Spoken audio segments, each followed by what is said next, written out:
Hello once again, it's Matthew from Matthew North Music, and if you like the sort of videos that I make on my channel, then please think about subscribing to the channel because it really does help the channel grow. And if you find this video interesting, maybe share it amongst your friends or hit the like button, and every little bit helps, as they say. Anyway, today I'm just going to talk very briefly about the Ed Sheeran court case. Now, Ed Sheeran's been in court for the last 2 weeks about some songs that he wrote, specifically one that has a chord progression that is apparently similar to Let's Get It On by Marvin Gaye. Now, I don't really know the songs in question, but I quickly looked it up, and the chords basically go like this. It sort of goes from like a D, and you add that note to it, then to a G, and then to an A.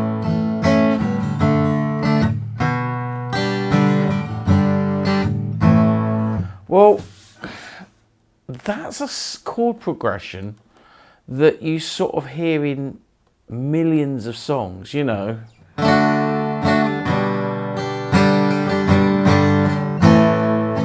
It's almost like Free Falling by Tom Petty, not quite, but very similar. And it just kind of got me thinking that is such a vague set of 4 songs. It could be in any song. It could really be in any song. And this is the thing. The people that were suing Ed Sheeran were not the people that claimed to have written the song.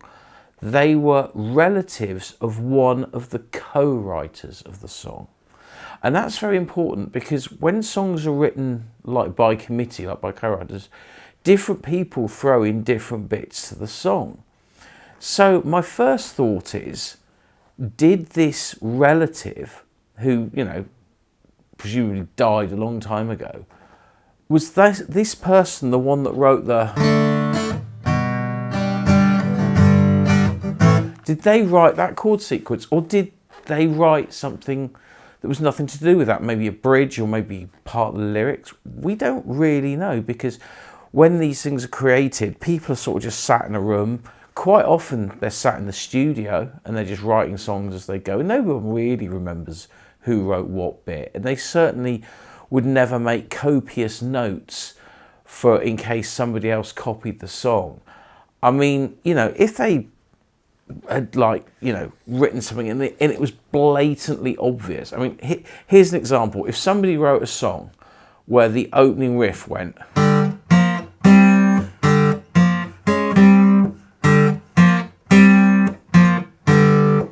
I mean, that would be so obviously taken from Smoke on the Water that you couldn't really not get away with it. But then you've got other songs where this whole copyright thing is. Like, the obvious one to me to think about is the Verve, when they did Bittersweet Symphony. Now, the song in question is The Last Time by the Rolling Stones. Now, the Rolling Stones' Last Time is basically a chunk of that song is by the Staple Singers. But of course, they never got a credit for it. The credit on the record is Jagger Richards. And then an album came out in the mid-60s called the Andrew Loog Oldham Orchestra Play the Rolling Stones. And it's like a sort of lounge album of cover versions of Stones songs. And some of them sound nothing like the original Stones songs. And The Last Time is a prime example of it, because The Last Time on that album is basically Bittersweet Symphony by the Verve. It's the same tune. And the Verve licensed it, I think, when they did it originally. But then they got sued because it became a massive hit. And I think they only managed to sort things out properly in like the last couple of years. So for 30 years, huge chunks of money have been going into the sort of Stones coffers, if you will. But at least that court case involved people that are alive today who were involved in the creation of those songs. But this Ed Sheeran Marvin Gaye thing isn't. It's basically they're chances. It's like the old ambulance chasers of the insurance world. Someone falls over, some guy will come along and say, oh, you could sue them for that. Because 20 years ago, adverts on the telly, no win, no fee for whatever. They were on the TV all the time. And now that kind of attitude has filtered through into music. And now people are like, anything that sounds similar, they think, oh, we're going to sue them. Oh, we're going to sue them.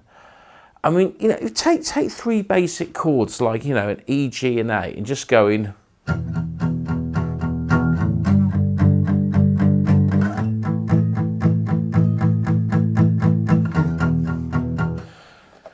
I mean, that's probably in, I'd say, 1 million songs. There's probably 1 million songs that has that riff. The next time that a song gets in the charts that is based on those three chords, will somebody say, oh, my great uncle's cousin wrote that riff and you've just stolen it and we're going to take you to court and we're going to sue you? It's ridiculous. It is absolutely ridiculous. If it's something so basic as a few chords, you literally just can't sue people for it, because so much music, it's like copywriting a number. If you've got a number and you said that number's mine, you said, well, you can't, because that number could be made up by anybody. And it's kind of the same thing. I mean, it's like the one court case which I think had some legs was the one where the chords went.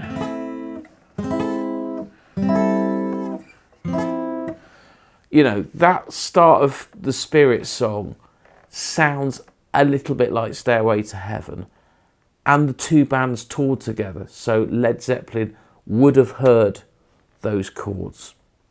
The other thing about that is the fact Led Zeppelin have form for taking other people's songs.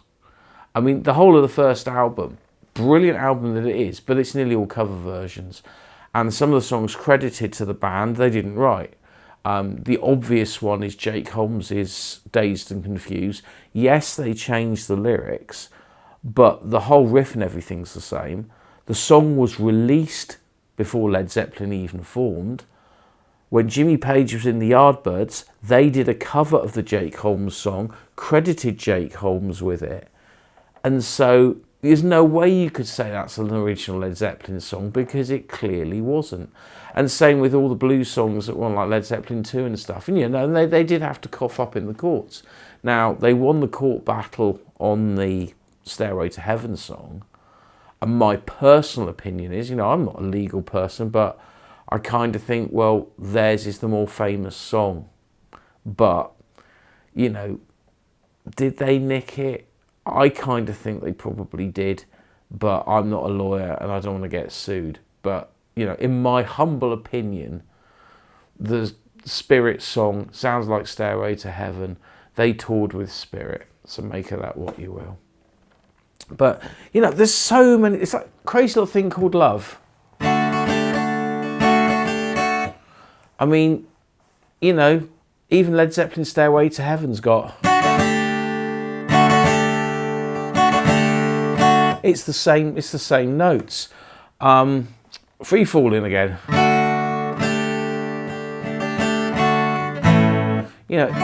Those notes are in so many intros of songs.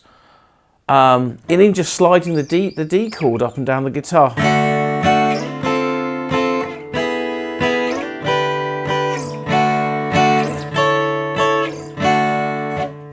You can always get like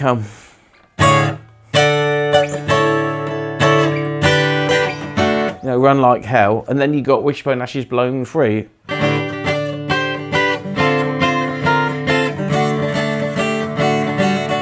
It's the same chords, just running up and down the neck. So, I think we need to draw a line under this now.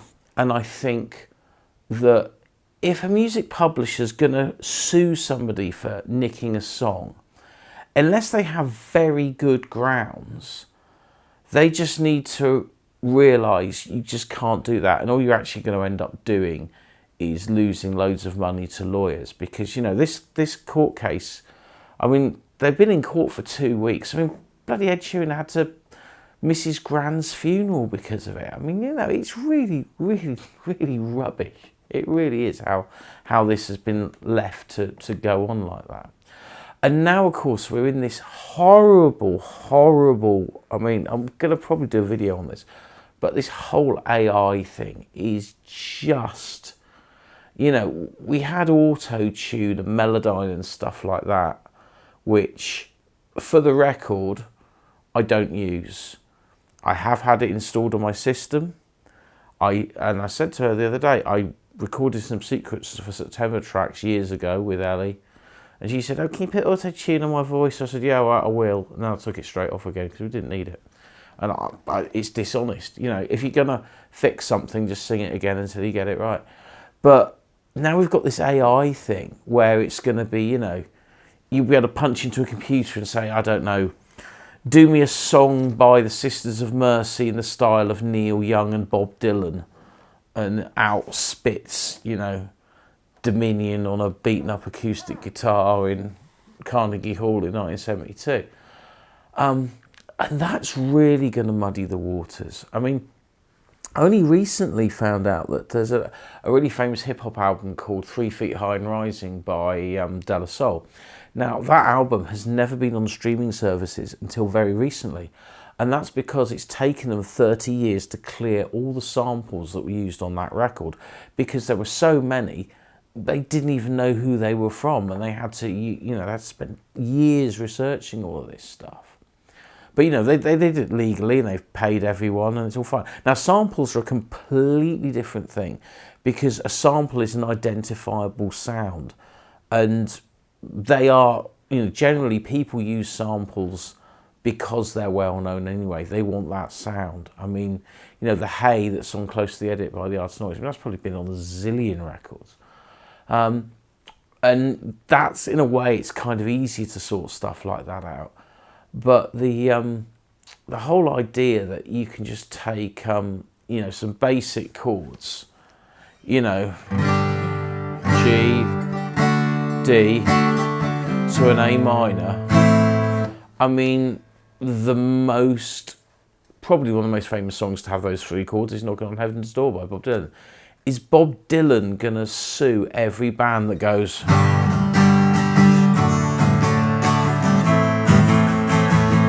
you know, it's ridiculous. You can't do that.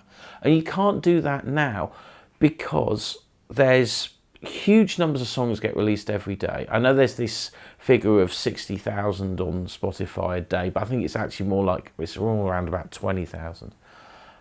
But you just can't do that anymore. There is so much music out there. You cannot ever say something's completely original, because it's probably not. But on the same token, you can't just say, all of that's just, you've just ripped that off that record, unless it's absolutely identifiable.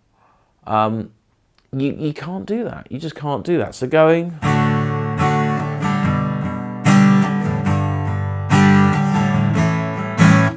you know, they are the same chords as,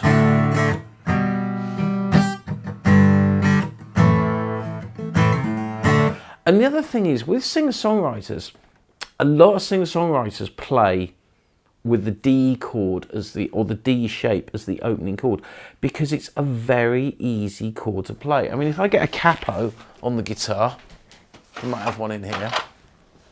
So I get a capo, I can stick that anywhere on the guitar, stick it on the 3rd fret. Now I've got a D, E, F, G. That's a G there. And that sounds really nice. You know, there's your G, but, you know, if you got it higher up, and that's why a lot of people like using that chord to start with. I went to see Marty Wilson Piper live the other day, and I noticed, I'd say over half of his songs start with a D shape.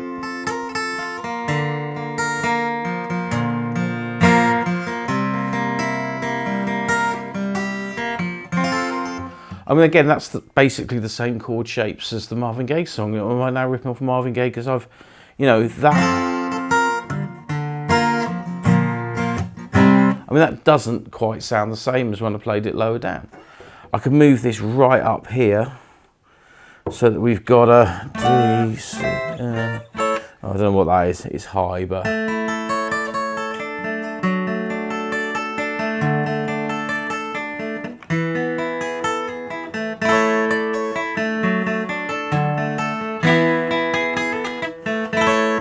again, you know, is that the same thing? You know, these are all the same chords that I'm playing. Anyway, that's kind of it, really. I just wanted to shove my 2 penneth out there, really, about what I thought about this. But do you agree? Do you disagree? Let me know in the comments. And yeah, I will see you on the next video.